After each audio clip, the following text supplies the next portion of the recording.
What would you do if you found out your spouse was keeping secrets online?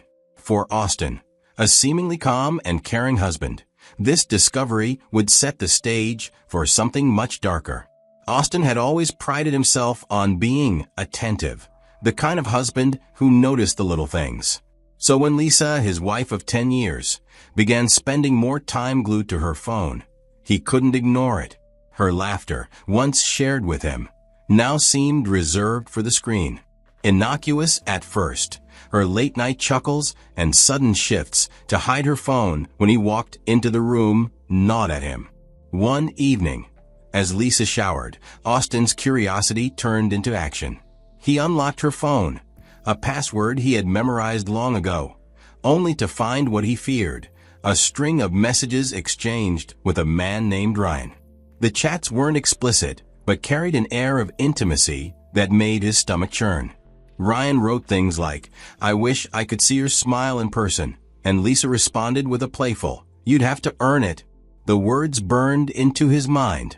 To Austin, it was a betrayal even if there was no physical affair. He sat there, his hand gripping the phone tightly, staring at the proof of her emotional unfaithfulness. His heart raced, but his face remained eerily calm, a skill he had mastered over years of keeping his emotions in check. When Lisa returned to the living room, her wet hair wrapped in a towel, Austin confronted her. His voice was low and steady, but his words hit like a hammer. "Who's Ryan?" Lisa froze. The color drained from her face as her eyes darted to the phone in his hand. Her usual composure crumbled. Through tears, she admitted to the chats, insisting it was nothing serious. "I was lonely, Austin," she said, her voice trembling. "You've been so distant lately. I just needed someone to talk to." Her words felt hollow to him, but Austin didn't shout. He didn't slam the phone or storm out.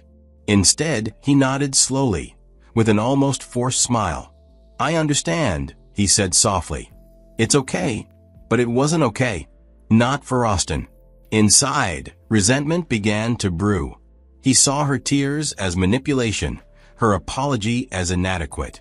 While he pretended to forgive her, the betrayal festered.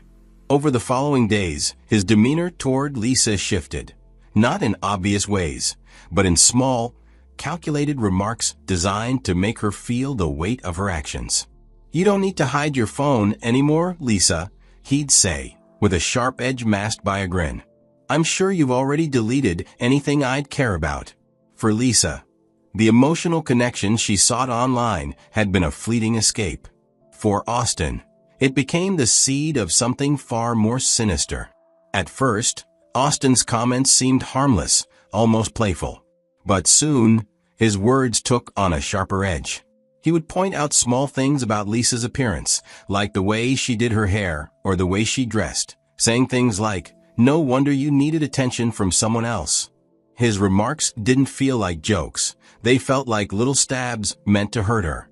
Over time, his accusations became more direct. "How do I even know you're telling the truth? Maybe you've been lying this whole time," he said one evening, his voice cold. He made it clear that he didn't believe her when she insisted that the online chats were harmless and that nothing physical had ever happened. Every time she tried to defend herself, he would cut her off with a sneer or a dismissive wave of his hand. Austin also started finding reasons for Lisa to stay home. When her friends invited her out, he would say things like, "Why do you even need to go? Shouldn't you be spending time fixing what you've broken here instead of running off to them?" Slowly, Lisa began declining invitations, not because she wanted to, but because she didn't want to deal with the tension it caused. Lisa felt trapped. She deleted her social media accounts, hoping it would make Austin feel better. She apologized repeatedly, even though she had nothing to apologize for. But no matter what she did, it was never enough. Austin continued to find new ways to blame her and make her feel guilty. What Austin didn't realize was that the home security cameras he had installed to monitor their property were also recording everything inside the house. Every argument, every insult, and every moment of Lisa's distress was captured.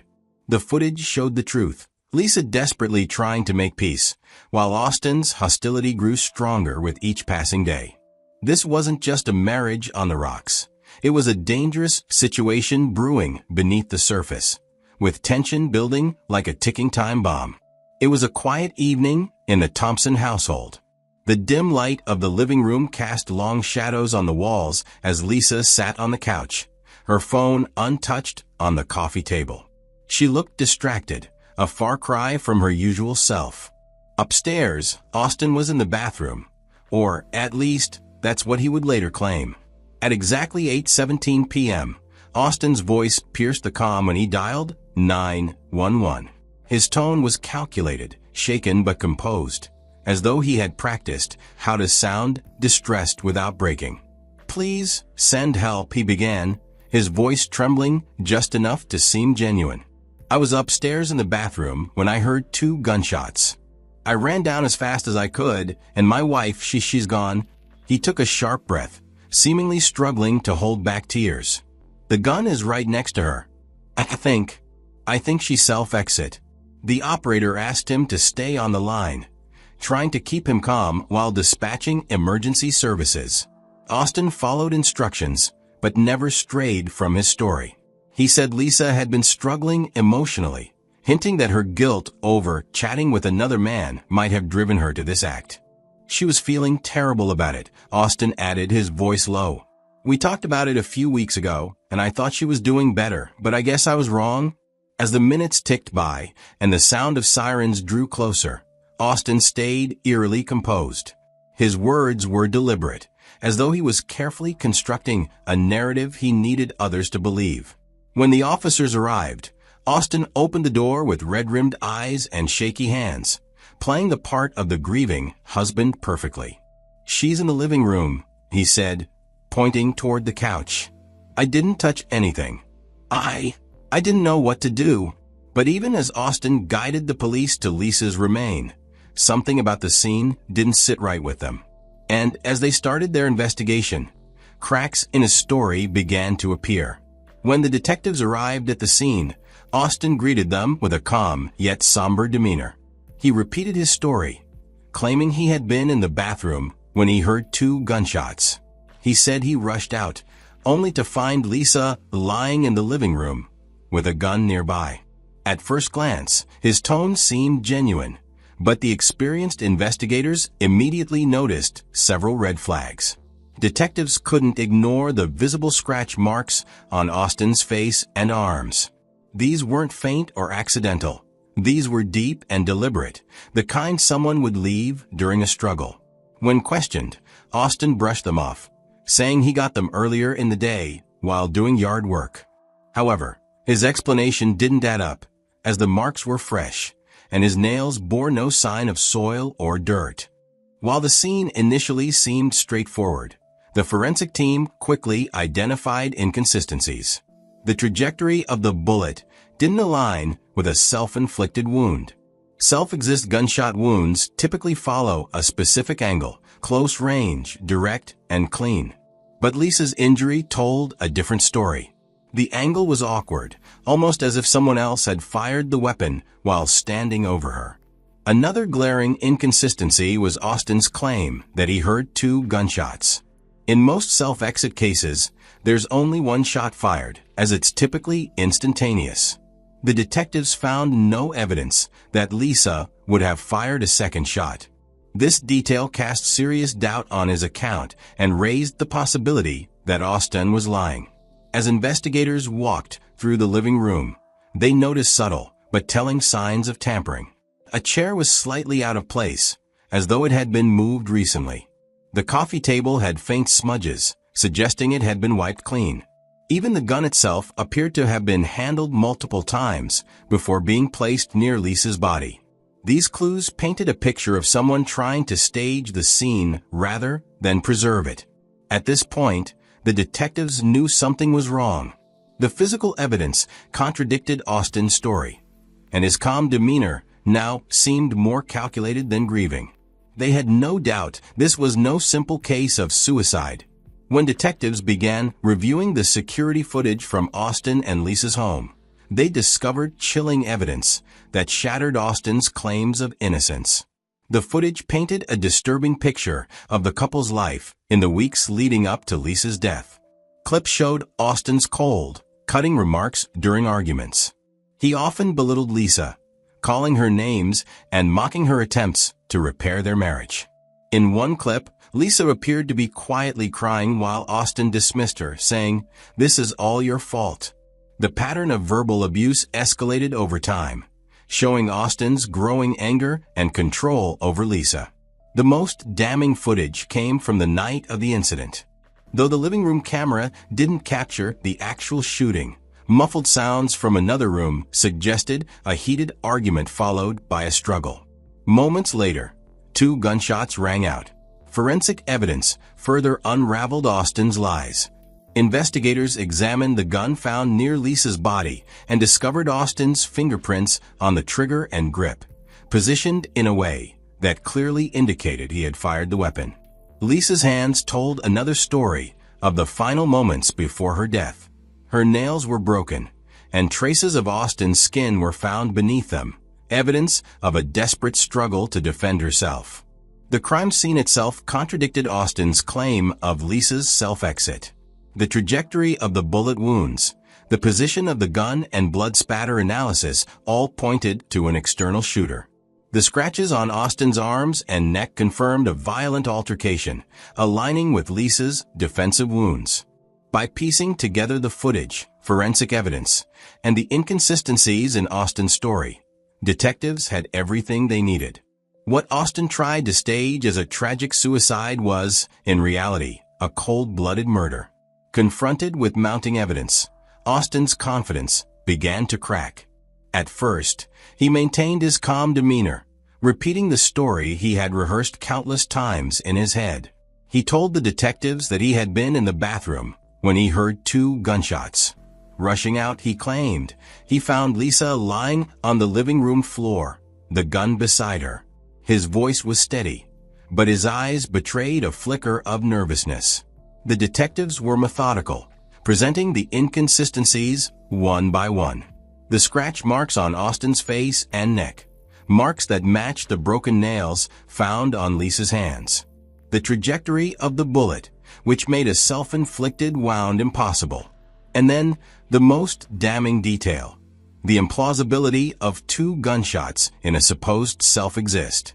With every point raised, Austen's composure faltered. Finally, they played footage from the home's security cameras. The clips painted a grim picture of his escalating verbal abuse. In one, he mocked Lisa, calling her pathetic and ungrateful. In another, he loomed over her as she tried to walk away, his voice cold and sharp as he accused her of being unfaithful. The muffled argument on the day of her demise, captured by the same cameras, was followed by the fatal gunshots. Austen's hands clenched into fists. "She betrayed me," he muttered, his voice low but trembling. "She was talking to another man behind my back." The detectives pressed further, reminding him that her messages were flirtatious, but had never crossed the line into physical infidelity. "That doesn't justify this, Austen," one of them said. "You didn't snap. You planned this." His mask of control finally shattered. "She was going to leave me," Austen shouted, his voice raw with anger. "I gave her everything, and she was going to walk away like I was nothing." The room fell silent. His words hung heavy in the air, a confession wrapped in rage. The detectives exchanged a glance, their expressions a mixture of satisfaction and solemnity. Austen slumped back in his chair, his anger giving way to the weight of his actions. He had played his role carefully, crafting a story to exonerate himself, but the truth, captured by cameras and etched in the details of the scene, was undeniable. As the handcuffs tightened around his wrists, Austen stared blankly at the table in front of him. The pretense was over. His calm, calculated performance had unraveled, exposing the dark reality beneath. Lisa's family and friends were devastated by her death. At her funeral, they struggled with guilt as they reflected on the warning signs they had overlooked. They remembered the way Lisa had become quieter over the past few months and how she often seemed anxious when Austin was around. Some recalled how she had hinted at feeling trapped in her marriage, but never shared the full extent of what was happening. They now realized the subtle signs and wished they had stepped in to help her before it was too late. Ryan, the man Lisa had been chatting with online, came forward to share his side of the story. In a heartfelt post on social media, he expressed his deep sadness over Lisa's death. He explained that their conversations had been nothing more than a way for Lisa to feel heard and valued during a difficult time in her life. She was never unfaithful, he wrote. She just wanted someone to talk to because she felt alone. She didn't deserve this. Ryan's post went viral, sparking a wider conversation about emotional misusage and the dangers of ignoring red flags in relationships. People across the world mourned Lisa's loss and used her story as a reminder to pay attention to the signs of control and manipulation in their own lives or in the lives of those they cared about. Austin's arrest brought some measure of justice, but it couldn't bring Lisa back. Her story became a tragic example of how unchecked emotional misuse can escalate to devastating consequences. For those who loved her, the pain of losing Lisa was a constant reminder to never stay silent when they see someone in distress.